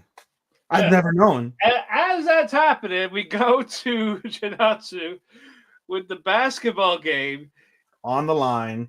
She lost. Not only did she lose, Matt, what happened? The bracelet thing that she made with Taiki, it snapped. So her wish.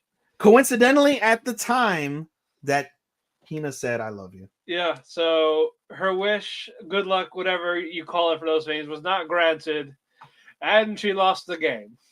Yes. So that's why I was like, a loser! You're so mean. Hidoi. Fucking loser! Hidoi, Matt Kun. Hidoi. Lost the game, lost the boy. Let your team down. She doesn't know she's lost the boy yet. I know, but That's coming. I say, so she just says, like, all right, well, fine. All right, you know, it's fine. I'll brush it off. Maybe. Do you feel bad? She started crying. I was like, you know what? I get it because, you know, Taiki lost the first round too, and Kenga lost in his national thing. Well, Taiki got his ass whipped. She lost the game. She had a chance to win the game, and she shot the shot, and she missed. Yeah, missed. She missed. But something I just literally thought of this second. Isn't that an apropos like symbolism? She shot her shot and she missed. Yeah. And with Taiki, she hasn't shot her shot, and later on you find out she missed. Yeah. Isn't that apropos? I think that's the point. Yeah. Yeah, it's so apropos. Yeah. So yeah, Taiki goes home. So son, how's your day? Oh, it's good. It's good. It has like, you know, my childhood friend confessed to me, but you know, details, mom, details. How are you, mommy? He didn't. I know. It's like he didn't say it. Like, oh, it's fine. Oh, by the way, your crush lost the game. She called me. She called me, not you. Yeah. So when she gets home, give her your sentiments. Okay. So Hina. So it turns out she lost the game. You free right now? You only one didn't have your nationals yet. By the way, Hina got third place. Oh, that's right. Yeah. Hina did get third place in nationals, so she's the third best nationalist. And so she's the Taiki only congratulates her, and she's like, "Oh, that sucks. Like, I'm not happy with that shit." So yeah, and technically she's the only one that advanced further than the rest of them. All of them lost. Yeah, I was saying, like, she advanced further. She got third place. Taiki didn't qualify nationals. Chinatsu lost first game of nationals. No, second. And Kengo was like around the middle somewhere. Second game and then second round for Kengo, or third round. No, yeah. Like third round or semifinals or something. Yeah, right there. Like he was like in the middle. Yeah. Also, his girlfriend's great, Karen. Love her. I love Karen. Well, I shouldn't say that out loud. Not as I know. It's just Moria. You love Moria. Karin, it's fine. I know. Still. I forgot that was her name. Yeah. I was trying to forget too. Like, oh wait, yeah, that's right. Boo. My bad. Boo. But anyway, how's this episode end, Ethan? So basically, Taiki's like, I'm gonna go early. So he goes early to the gym. And who does he see, Matt? Hina, and Hina just like, it's awkward for Taiki, right? Because she confessed, didn't give her an answer. Well, she said that though. She's like, you don't have to give me an answer because I know you like Chinatsu. So mull it over. I know it's out there, no pressure. Yeah, but she's like, you know, mull it over, but just know, don't look at me as a friend anymore. Look at me as a girl that loves you. Yeah. And so now things are awkward for Taiki. She immediately picks up on that and likes to rub salt in the wound. Like, oh, well, you know, everything's great for me because I confessed to you. So what are you going to do? Like, I still like you. Nothing's going to change. And I love you, Taiki. And he's like, shut up. Nobody needs to hear this. Shh, no, like, be quiet. Unbeknownst to either of them, there was somebody lurking in the background. Chinatsu heard. Chinatsu overheard the entire conversation. And her eyes are wide open in shock. I was like, well, this is what I get for talking to Taiki when he's asleep. Like, hey, do you like me or not? It changes the course of a roommate or more. Well, it was also her fault. She's like, I'll stay out of your way. Well, you did. You did. Oh man, I can't wait for Thursdays. Yeah, I cannot wait for Thursday. You're right. They really should. I was really upset by this. Yeah, this is where that part should have ended. This is 100% where that part should have ended. Yeah. Now our last review for the day, Orb.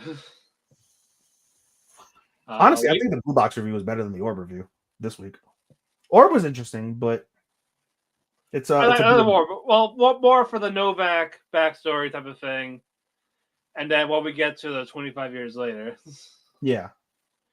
But no, we'll talk about the one briefly because only two real things happened.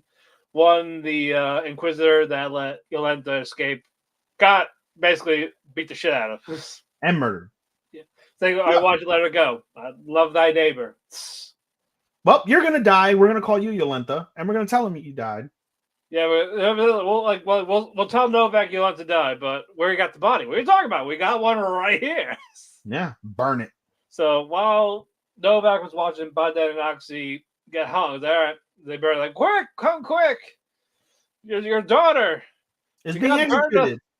She got burnt alive. At first, it's like he had like no emotion. Just, hey, she was a heretic. I don't know what to tell you. Shit happens, bro. Like, just go home. Just go home. Yep. And he goes home. He goes home. He has her gloves to remember her by.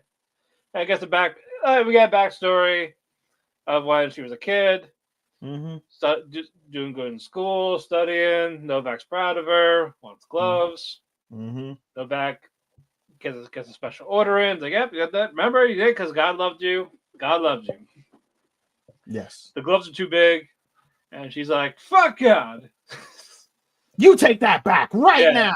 Yeah, then Novak actually regrets that. He's like, I can't believe I yelled at her, type of thing. Like, you figure, this whole man agape, he chose his daughter over God, essentially. I mean, like he has a heart in there.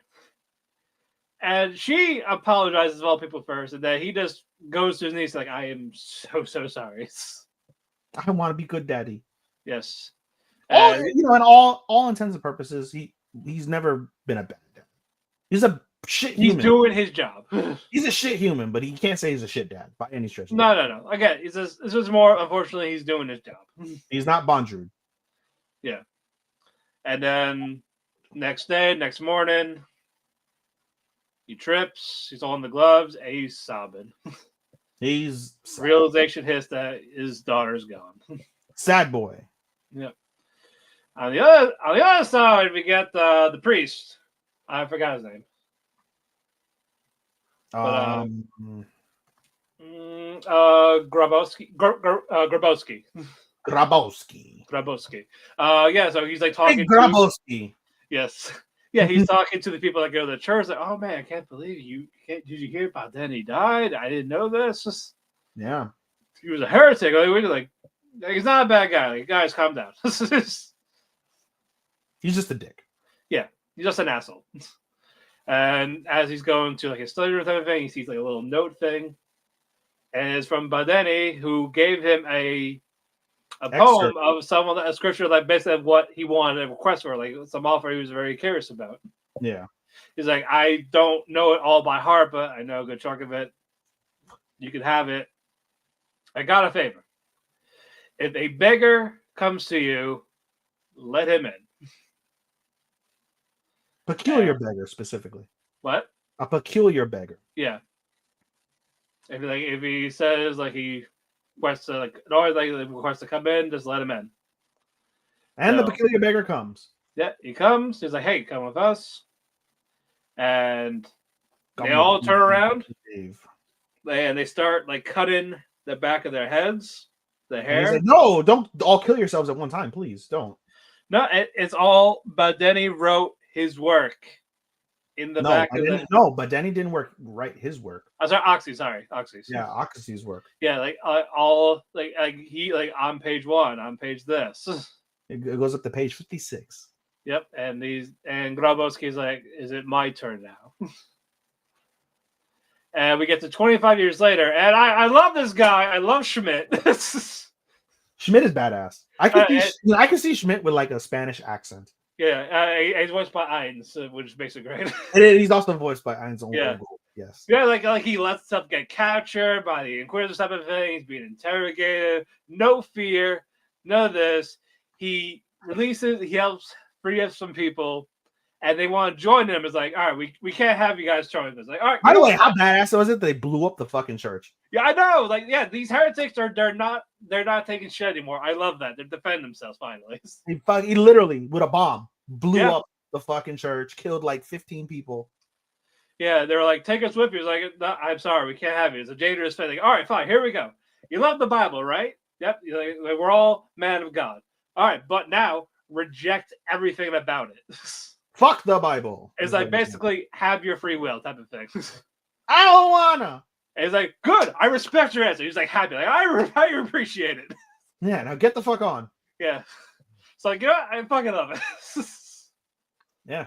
But it's not his story. He's not the main story. He's not the main person of the story. No, there's a leader that we don't know who is yet. You know, but I don't. Yes, but as you saw in the OP, it's a new girl. Her name is Draka, and her parents were basically going to be on the run. Yes. And unfortunately, the father's brother is like, "Hey, cannibalism! I'm hungry! I'm hungry!" No, he didn't do it for cannibalism. I know, but it seemed like he was going to eat him. No, he was just very God oriented, and the family God oriented. He's like poor. Actually, no, I'm lying. It was the opposite. It was that he wasn't God oriented, and the family was. The family was. The brother, again, he was just poor, starving. He's going crazy. A lot of people in the village are. Oh yeah. So they leave the village. Like, you ain't leaving. I'll kill you if you leave. It's like, I like to see you try. It's like, well, motherfucker, I just did. So Draka is gonna get traumatized. And daddy died. The mother tries to help her escape. Yeah, the mother. And mommy got her. And mommy dearest. Mommy got Whitney Houston. Right. Bobby Brown. He got Whitney Houston. Bitch. Yeah. But so yeah, we are at the final arc now. So I'm excited. We got 9 episodes of this. It's funny. I was at Carlina's house and I was bored, and I was like, "Oh, I'm just gonna watch." She was like cleaning and putting stuff in the wash, and I was like, "I'm gonna watch Orb while I wait for you to not be busy." So I put on Orb and I'm watching it, and I was like, "This is the show I was telling you about that has to do with like God and things like that." And she was like half paying attention to it, and then she was like, "Oi!" when he fucking slashed her, and I was like, "Oh, that's nothing. Wait till you see." So if you could go back and watch some of the other shit that they've done, this is nothing. Yeah, let's watch anything Novak kind of does to the heretics. Have you ever heard of a thumb screw? Yeah. Oh god, that would be a fun king toy. No, it would not be. I think it would. All right, well, put your ass on a thumb screw and see how you feel. Oh well, I will. All right. It gets me out. It gets me out of work. It gets you out of work. You got 4 fingers still. Well, I can't hold them. I can't. You can't hold the mail. You can't do much with 4 fingers. No, really. I can't hold the mail, so it'll keep falling out of my hand. If I had no thumb, I could pick up the vape with. I'm not using my thumb. Right, thumb is up. Right. Yeah. Bottle. Yeah, it would not be fun. It's not fun for any of us. You use fingers for phone, right? Yeah, I mean, you can type with your index. Yeah, I mean the thumb is only used for spaces. Yeah, pretty much. You can survive. Yeah. It was. I'll take a couple of days off. Yeah, you still got your index finger and your 2 fingers. There you go. Mail. Boom. There you go. Okay. So, Get to work. Pretty much. All right, now let's get to our first impressions, which is honestly mostly sequels. Yeah. Let's do Happy Marriage. Good episode 1. Haven't seen episode 2 yet. 2 is pretty good. I could tell they're gonna try to redeem the mother, and I don't. Fuck that mom. I know. Fuck that mom. More or less. We're gonna see. We see Kudo's family, the father, the mother. Father's sickly. Yep, and there's trouble at his hometown with demons. So he's got to go. So basically, they want them to investigate, even though Kudo doesn't want to go home because he doesn't want to deal with the mother, right? Who talked trash to Mio. Like, oh, what's this servant girl doing here? How dare you touch my son? Who the fuck do you think you are? It's like, I'm married to him. You. And Kudo's like, yeah, if you ever talk bad to her again, I'm gonna fucking take your throat and fucking take it out of your even while the father fucking neck. He's like, the father's like the keeper of the peace. Now, kids. Yes. And fucking Mio has an assistant with Arata. Like, oh yeah, I'll keep you I'll keep you in bay with your powers and all that. Yeah. I'll probably move in, but if you need me, but he's not here for this. No. Family matter. Indeed. But not a bad start with the 2 episodes. Mio's got some gumption now. She's got Yeah. a little bit more gumption. Also, Mio's like, she's not phased by the Mother's awful words. Like, I dealt with my sister, you. This is basically this is nothing. Okay, Powerhouse Hobbs. Powerhouse. Powerhouse. Jabba house. Jobber House. No, he should squash Moss because I'm over that storyline. I would love if Tony Khan just to shit on Malachi Black because the House of Jobber. No, I'm glad House of Black is done. So I'm telling you, bro. Get Brody and Buddy Matthews tag champs. No, they're clearly gonna be baby faces. Like they're gonna go separate. Yeah, probably. No, they should. Like the fact that Malachi only has hardly ever wrestled, especially in singles matches, is like who cares? It's not his fault. I know it's not his fault. I'm saying like no one really care. Like they're just there. I mean, it's totally Tony Khan's fucking letdown. Yeah. Totally. There's a few that's unfortunately Malachi was one of them. Indeed. And if he goes back, and if it's the same shit, then it's like, well, maybe it's just him. It's like Andrade. Maybe it's just him. It is Andrade. I agree. Yeah. So I hope they give him his old entrance though. I doubt they will because it's done by that one artist that they have beef with. Yeah, no, it's going to be a new one. He'll probably bring back the Malachi persona, just maybe tweak it. Maybe make Final Testament cool, finally. Maybe. That would be wicked. Also, Cross is a dick as a boss. This is like I just treat him like shit. He's funny. No, he is funny. He is funny. I like them far more than I like fucking House of Black. I love how it's like, hey, it's like Carrie and Mrs. Big kidnapped. Like, are you gonna help him? Why? It's like you recruited him, so. Did you see Raw yesterday? It was like, oh, well, now we got to deal with Sami Zayn. We. You. Fuck off. Also, like, why was he mad that the Wyatt Six is at SmackDown? It's like, so want to tell me why they're there? Like, how's it my fault? Yeah, What do you want him, God? Mrs. I didn't do shit. Why would I want him to go? It's like, why do you want him to stay? What? How'd you feel about Whoa! Did you see Starman? Yeah. Whoa! I mean, I'm not surprised. That's fine. Why? But yeah, how'd you feel about Pence's debut? I loved it. Right? Like it's like different. Like he sold. He cut a promo on his own. In English. I know. I was like, shit, he's selling. He's doing this. He kind of has his moves, just doesn't have the package drive power driver. Who gives a shit? He can't do that's the only move I think he can't do is the package power driver. And that's why he's got the made in Japan, so yeah. Like that's why he does it anyway. Yeah. And he got almost 13 minutes with Chad. Something like that. I was like, that's too long. Oh my god. A 13-minute match on TV. Too long. Can't do it. For a debut. Can't do it. No. Yeah, no, I was surprised. I thought it was gonna be 8 minutes. I was expecting 8-minute match, but I'm glad for the time. It was like, yo, he went too long. Like it was a 2.5-hour show. There is no time limit for Netflix. There is no time limit. That's true. Just it ends when it ends. So I was like, that report is fucking stupid. But anyway, with Happy Marriage, I like new OP ain't bad. I think I like the ED a little more for this one. I like that we're getting more on Kudo's family. Yeah. By the way, let me make that point before we continue. The EDs and the OPs, a lot of good ones. I thought there was a lot of good ones. I definitely had a few good ones. Oh yeah. Yeah, a lot of good OP and EDs. And we'll get to one of them that I like. I like the soundtrack for one so far. We'll get to that when we get to it. Yeah. But let's go with Honey Lemon Soda while we're talking about it. I loved it. I was very sad and then happy by the end of it. I was like, man, I never wanted to commit child abuse till now. I never wanted to commit child abuse till now. That's a shame, Matt. I should get you more into child abuse. That sounds wrong. You're like, I gotta smack the child.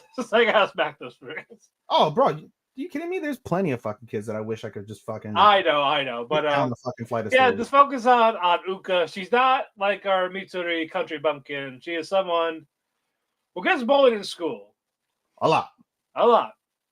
And she was saved by a man with yellow hair that likes to drink this lemon soda. The safe Sprite. The safe Sprite. Might as well say Sprite. Yeah, his name is yellow, so it's like a limeade. I don't know. And her eyes, both their eyes, are like lemons. Yeah. You know, so it's like, where's the honey? It doesn't say like honey soda on the face. I'm wondering where the honey's from. Is that a question you want to ask? I you know what? If you're gonna have the title, yes. Yes, his name is Kai though. Yes, his name is Kai, and because of this, she got Doki Doki. She wants to instead of going to this fancy school because she's smart as hell. She wants to go to the regular high school, maybe to interact with Kai again. Yes. But we find out later on, I was like, oh yeah, he's the one that Kai recommended the school to her.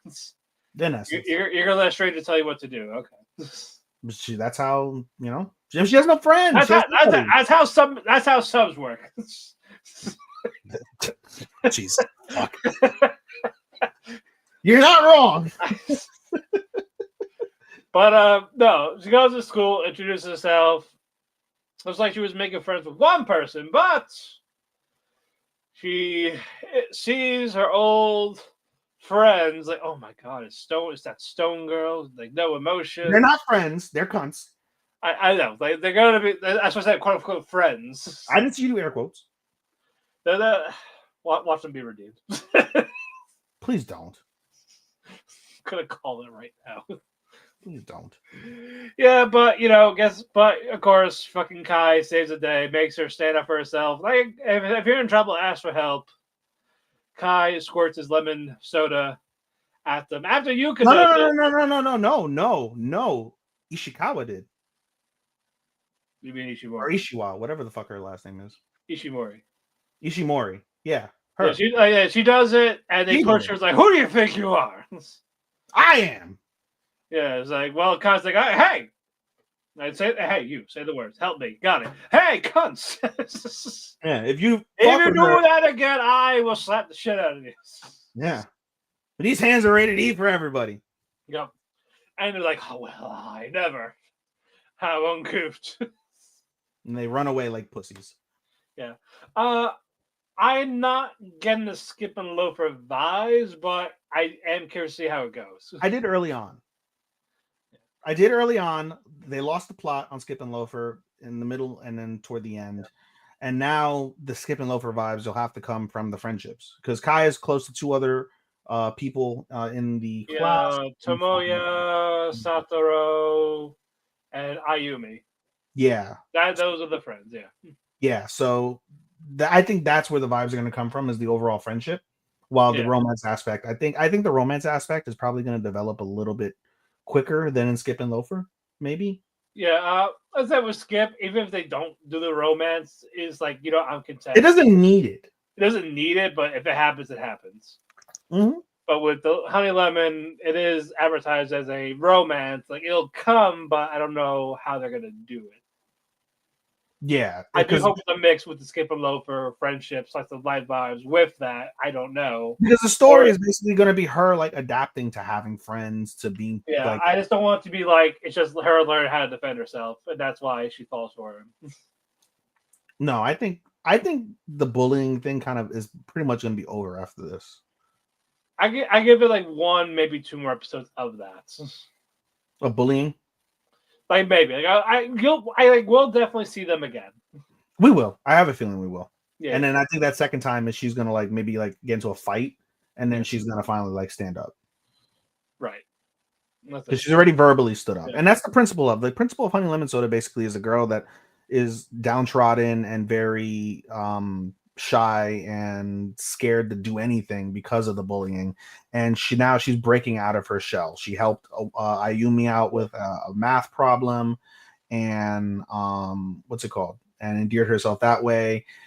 She was very happy when because Kai early on in the episode sprays soda on her on accident, trying to spray some boys that were bothering him.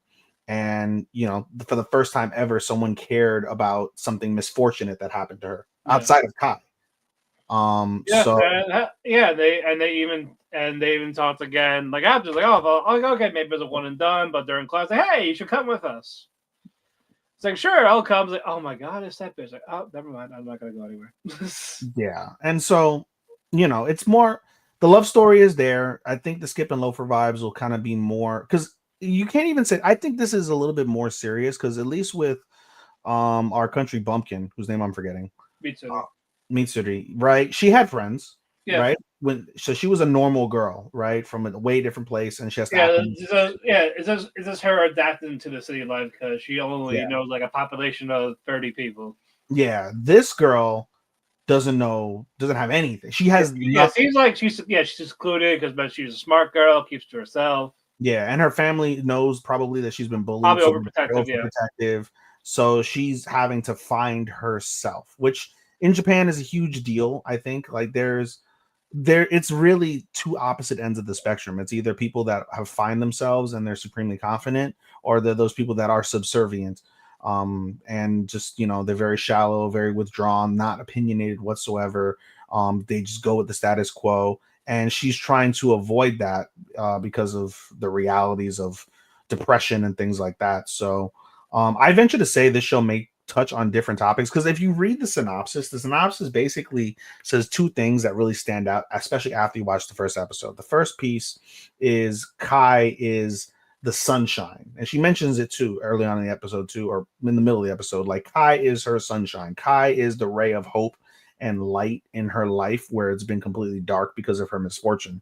And then the second piece, if you read the synopsis, is her life and her mannerisms start to transform while being around Kai. So Kai's personality starts to rub off on her, and she starts to acclimate and adapt to that. So now the question is, well, is it becoming that sense of living for someone else, like for Kai, or how do the other friends play into her developing a personality, developing social cues and things like that? So that's where the intrigue is. And along the way, we have the love story, which again, I don't think, to Skip and Loafer's point, the love story isn't the most integral part of this story from what I gather early on. And how does that develop? Is it force fed to us, or is it becoming a natural event because of, the way that they interact and cohabitate? Or is it something that will be slow built and you can feel the chemistry amongst them to be determined? But I find it really intriguing. No, I'm definitely interested in how it's going to go for the next, like, for the rest of the season for it. So agreed. Yeah. Moving on, this one will be quick. Dr. Stone, science teacher. They play poker. Yeah, they play poker. Senku and Ryusei are fighting, and Kohaku is Demi-Thick. That's it. It's so fun. Kohaku is so fun. They build a casino, and they have beer. They made beer for kids. Yeah, for kids. Well, yes. There's no laws there. It's fine. It's going to take them 40 days and 40 nights to get from Japan to San Francisco. Yeah, even though Ryusei wanted the long way. It's like, nope, 40 days, damn it. We're out of time. Actually, no, 40 days. San Francisco, where's your disco? Boo, boo, boo. Yeah. Anyway, no, but they did make a good point, and they did bring science into a degree besides making beer in a casino. Yeah. Basically, I forget the actual official sailor's term, but basically going straight is the easiest route to go. However, with the curvature of the earth, if you take the roundabout way, which I actually just learned about fairly recently, I didn't know this. I swear to God, I didn't know this in life until I was like, when you do that, it's shorter, but it's a little more dangerous. Yeah, it's a little more treacherous. It's more convenient because if we do this so many days, the crops it's gonna be out of season. It's gonna we can't, and they're doing it specifically for the revive. Because then they can get corn from fields and things of that nature. Which, by the way, does not grow anywhere on the West Coast. Maybe Oregon or Washington. I forgot where they went. They're going to San Francisco, but there's no corn in fucking San Francisco. Well, unless someone was harvesting it there, because there's nothing there now. Well, we don't know what the new not tribals. What the fuck I was gonna say natives, the new natives, right? The indigenous Or folks. or it's basically the wherever the next antagonist lives. So maybe until he does some shit. But in any event, wasn't a bad episode. I liked how I was like, oh yeah, like we did this for morale. Like, so was it all staged? Oh yeah, except for the fucking poker game. Yeah, I really thought we were gonna win. I was really unimpressed with Stone. I was like, it wasn't bad. The wait till they actually get to the America. I feel like the novelty is worn off for me for Stone. No, even the manga it gets a little silly after this. I want to know the meat and potatoes. I'm done with the novelty bullshit. It won't go. It won't go away though. So I know. It's just so 13. Yeah. But next up, Apothecary. This was cute. It was cute. It was like they never left, which I liked. Yes, it picked up basically right where they left off. Yeah, and it was majority of it was basically they have a cat. They found a cat, and her name is also Mao. And I like how Mao was describing it to Jinshi. Describing herself, who's a cat. She's a Yeah. cat, which makes sense now when she does like when the cat ears pop up like those few times. Perfect tie-in. That cat's totally gonna die. Damn. I'm calling it. They're probably gonna kill that cat somehow, like poison or something. Eat it. I don't want them to, but I was like, I feel like that cat's gonna have death flags. This meat is so tender. What is it? Fresh cat. Yes. Who's cat? Mao. Huh? Nani? Well, at least Jinshi said he ate Mao. Yeah. But no, it wasn't bad. Still visually beautiful. I like the music again for this one. Yes. We now confirm that Lady Gokshu is pregnant. Yep. So Mao's the top.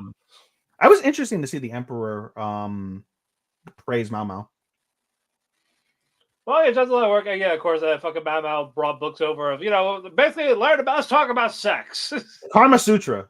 Yeah, I love how they were trying to pry it. Like you're like 17. Let's push this on, open this up. It's an interesting fact that basically, and that's, people will may be up in arms about it, but that's literally culturally accurate that like these older, and he's not even that old. I think he's in his 30s. They mentioned the Emperor is in his 30s. That was the times, with 13, 14, 15-year-old girls like taking their virginity so they can what's the word I'm looking for? What starts with an S. But basically to create kids, the next generation and stuff like that, and the next emperor got to be a male, things like that. So, it's a little bit awkward at first when you think of like 30-year-old emperor fucking a 13-year-old girl, like the youngest of the consorts. But to the same degree, that is factually accurate, and that's just a sign of the times. And it was a great. I know. I'm glad they're not like pretending it didn't happen. No, and they're doing it tastefully. It's not like you see her like. It's not like they're watching it.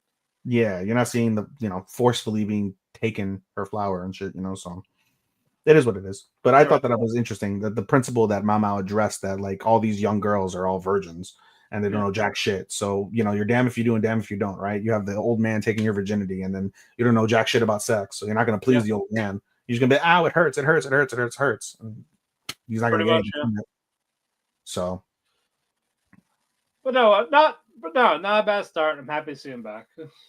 It'll be interesting because they have some, the episode ends with them panning to the desert, and there's two, like, Arabian-esque, you can say, like women coming to their province. So I wonder they could bring like more culture into the. I'm curious to see how that, because it's like the caravan, and then that's when they pan to the desert, and there's a carriage with two distinctly Arabian-looking women in it. So, But no, I'm curious. But let's go to 100 Girlfriends. Embarrassment of bitches. This was fucking hilarious. Episode 1 was fucking hilarious. One thing happened. They all swapped bodies, but the fucking god to talk about how it's all his fault. He's the cause of all this. Again, the embarrassment of bitches. Yeah. We go to after like Hikari's like, all right, we passed the 3-month part. Like, so this is where the real test of the relationship begins. Like, oh no, I came in like, the last 2 episodes. It was great the way that they explained the timing. And they were like, oh, December of like 23, right? Yeah. Now we're in January of 25. Oh my God, we're way past 3 months. That shit was funny. Like, I was like, oh man, so Rento's gonna fuck it. So Rento's gonna leave. I was like, no, I'm not. Fret not. Because Kurose, fucking Krieger, mad scientist, is like, I have an idea. And it's all swapping bodies. And then fucking I know it. Rento runs like, what's going on? What's going on? The season 2 just started. What the fuck? That shit was funny too. It's like, we swapped. Oh, you mean like your name? That was so good. I was like, no. That was, and they were like, oh, shooting like 50 shooting stars. No, that's the end of the world. No, bad. So he's got to figure out who's who. He figured out. Part right they away, bleeped out. They're like, bleep name. Yeah, I love how they fucking bleeped that shit. Yeah, so they couldn't get no pirate. Yep. He figured out who's who. Hikari was in AI's body. Shizuka in Karane's, Karane in Hahari's, playing for president. So I'm just working out the tits. Bro, everyone touching tits, sex, sniffing, sensitive nipples, escapade. It's fucking hilarious. So he kissed them all to unconsciousness to make them swap their bodies. And we get girlfriend 7, Kurumi, who was a glutton. And also a middle schooler, which was a little weird. Yeah, it's like the 3rd year of middle school. So she's technically that's in America, that's 9th grade. In America, that's 9th grade. Yeah, but I don't know what I don't know they went to the same school, but yeah, apparently it's like what a fucking K through 12 shit. I don't know, or just they meet up for lunch. I shouldn't say that. I hope it's not a K through 12. Oh my God. Oh, 1-year-old stares. I was gonna be like, what the fuck? No, I do this. I hope Kurumi is the youngest that he'll go for. I hope. I don't know all the girlfriends. I really can't say, but I hope they can't go younger. I hope to. I fucking hope to. But still, so all of a sudden, anyway, she's my new girlfriend now. So what's her quirk? What's her deal? She's a hungry hippo. Hungry hippo. Yeah. Hungry. Yeah, basically they're getting ready for an eating contest. Yeah. And it's like, all right, Kurumi, it's like, all right, you, older woman, you sign up as my mother. It's like, you can call me mommy. It's like, Hari is definitely wanting to be one of those stepmom pornos with one of the girls. It's happening. She wants to be one of those stepmothers. 100%. How about it's happening. It's fucking happening. It's gonna be just like the one meme with the tall girl and the little girl, and she's got to post it against the wall. Yes. With Kurumi. Pretty much. Boom, wall. I was like, she needs to take a seat too, bro. But the worst part is she's on the fucking like school committee. That's the worst part. Yeah, she bought the school. She bought the school just to fuck its student. Yeah, just to be close to Rentaro. That's batshit. Imagine. Why isn't nobody talking about that? Don't worry imagine if what's his face from Korkimo did that. I don't think he wouldn't be that rich, but yes. But it's the same principle, right? Of ages. I know. It just dawned on me. To be fair, their principle is grabs random boys to make out with them with her long tongue. Fuck. Yeah, so, I forgot about. So they're like, yeah, we got the. I feel like she's like the OG Turbo Granny. Yeah. But no, the Turbo Granny, she bit their dick because she didn't like that they were fucking rapists to the other woman. So basically, he was like protecting those women. So this one is just a fucking predator. What the goddamn predator? What the fuck? But our co-main solo leveling. This was fucking good. Already better than season 1. It was. I wouldn't say better, but oh my God. I was like, we're actually getting to the meat of the matter. We're getting more Junu's power, and I have not seen episode 2 yet of this. I like that the shadows actually have personality. Yeah, they do. Actually, that's true. Yeah, like they show it, and like they actually show it more in the next episodes. Yeah, they So do. I'm like, I was like, yeah, cool, good. I'm glad they're like mindless drones, but Nice. so I can't wait for that. But Jinwoo brings someone else who needs to take a seat, but Yeah, he's kind of a dick. yeah, he But brings he gets his comeuppance. yeah, but he brings Jinna's friend to the gate. So they like observe hunting because that's one Jinna being a hunter. Like Yep, him. yep. And they're trapped. Ice elves. The ice elves look cool, by the way. I love the designs. The what? The ice elves. Oh, they're badass. I love their designs. They're badass as fuck. They're badass as fuck looking. For sure. With the arrows and shit. It's like a fucking Legolas and shit. Hell yeah. But they split the two teams. One guy's a fucking is like, all right, you E ranks, you guys go die alone. You guys go die over there. Yep. And the one girl's like, all right, well, I'm gonna join them. So fuck you. You're an asshole. Yup. Yeah, but it's like, oh yeah, Jinwoo's going to Jinwoo was the right choice. Like, oh, you're not an E rank, are you? Like, no, I am. And I liked the music in the background when he summoned the shadows to fight these bears. Bro, he was so badass. It was also I love Icarus. Like, yes. So badass. Yeah. And I can't wait for you to watch episode 2. I can't wait either. Again, I'm glad that we're getting to the meat of soul leveling. I was like, all right, this I can buy, this I'm with. Yeah. I'm ready. I'm psyched. There's no Alabama. No. Sweet home Alabama. Yeah, because it's totally Jinna wants to do no Chroma to Jinwoo. You can tell. But we're gonna do our main event. It's not a sequel. No. But we're gonna give it some love. I think this show made the most impression out of me. Being quite frankly, this blew me away with how amazing it is. It's called Flower and Asura. Let me get the name of the characters. Oh, I can tell you that right now.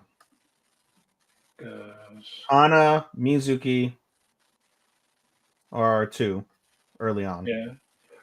Well, yeah, because you didn't see episode 2 yet. No, I did. I watched it today. Oh, you did? Yeah, fuck that. That was the last anime I watched was episode 2 of Flower and Asura. So I know all. It mostly focuses on Hannah, who lives on a small island, and she watched a broadcast one day of someone she looked up to reading, and she narrated so well. She's like she got engulfed into the story, and that's and she wants to do that. Yeah. So she reads the kids on the island. Does it fun. Yep. And one of them's like kind of like a scout, Mizuki. It's like, hey, you're going to school with us, and I run the broadcast club, and I want you. Now. Yes, take me. But and Hana's like, no. I've got kids I got to read to. Yeah, it's like oh well, the boat. It ends at like the last ferry is at 5:00. I won't have time for club. I won't. Nah, you're not worried about that. Yeah, and then we'll get that. Oh yeah, we'll get that a bit. But basically that. So Mizuki follows Hana home. He's like, oh yeah, I'll talk to your mom. He's like, this is the last ferry, right? I'd say. Oh shoot. I guess I gotta spend the night with you. I guess I gotta sleep in the same bed. Darn it. Yeah, and then hang out type of thing. The mother encourages Mizuki to, convince my daughter.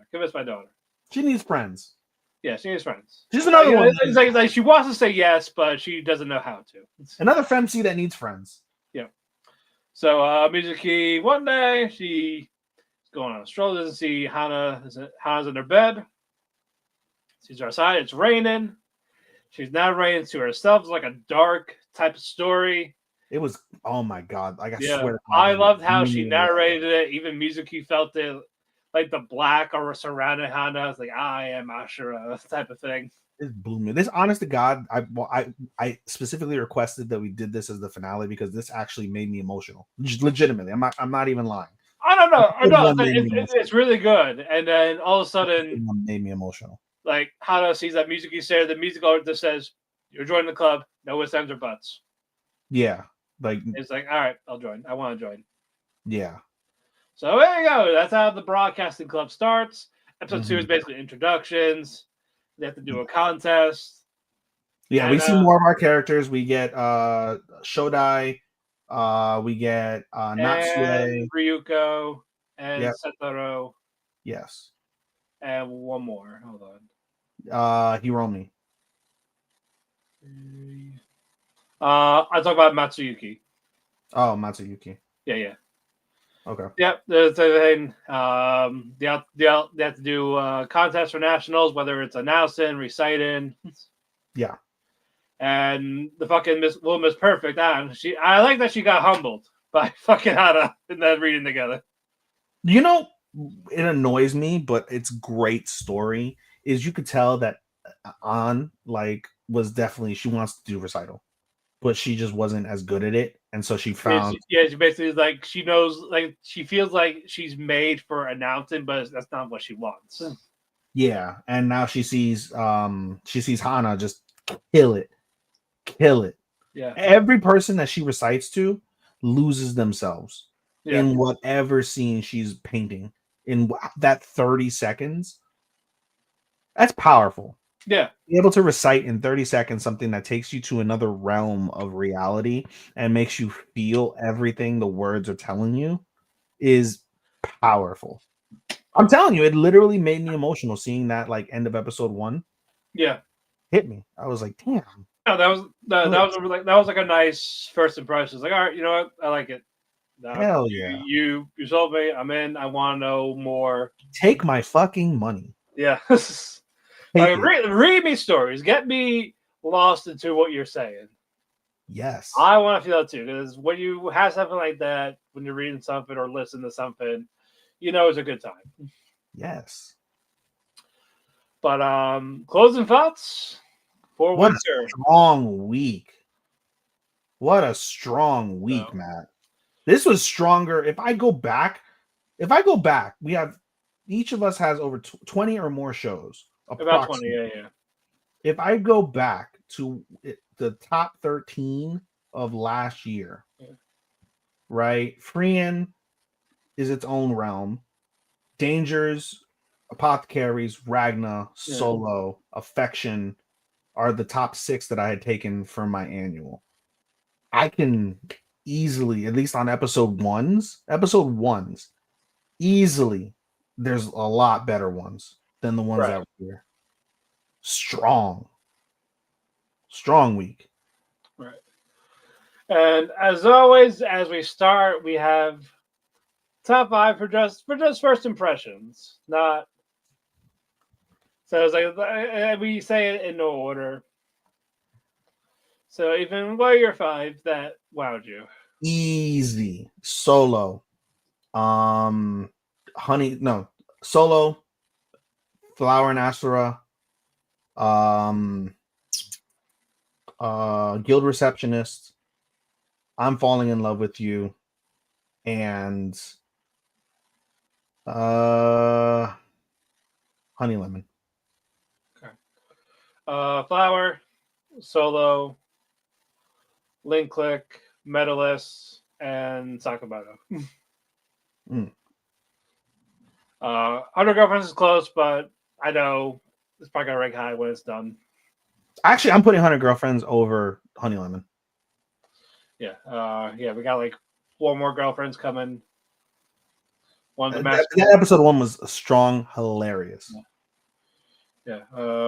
We got the maid, apparently, the masochist, and the fashionista, I guess, and one with the blonde hair. That's like a fucking creeper. Oh boy. So I can't wait to see how they all turn out. Like what's the order? Who's next? Oh boy. But no, it's fun. But though with that, the cafe is closed.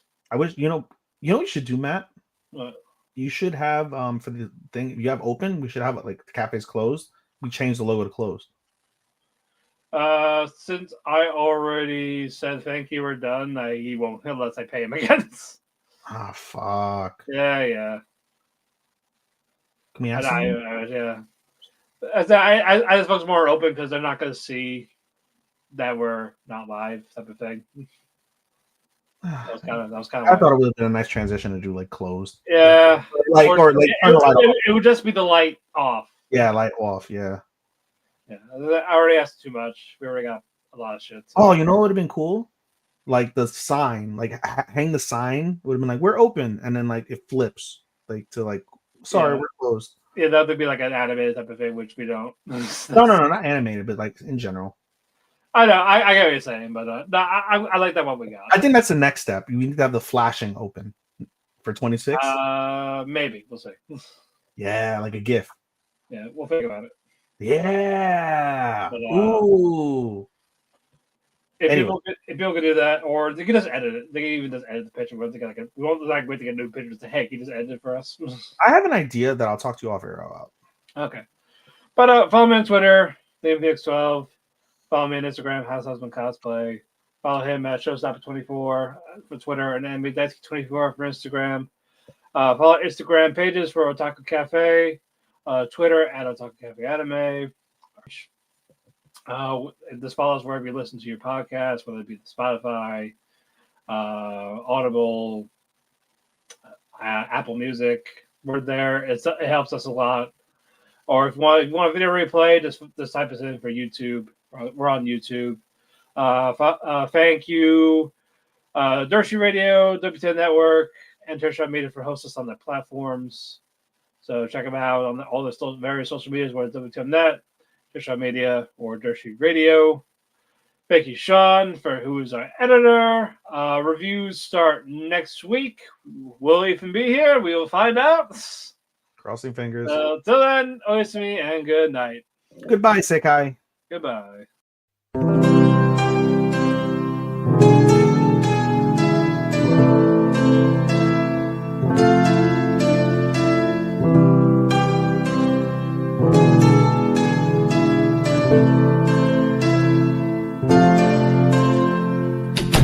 The sun goes to sleep, I find myself in a heap because it hurts so much to be away from you. It makes my day when I get a text from you, but still I say goodbye again. Let's hope this isn't the last time that I see your face, but hey, it's fine. I know everybody needs a little space. There's no one to blame. Goodbye again. Let's hope this isn't the last time that I hear your voice, but it's your choice. I can't keep you here forever. Just promise me that you'll come back.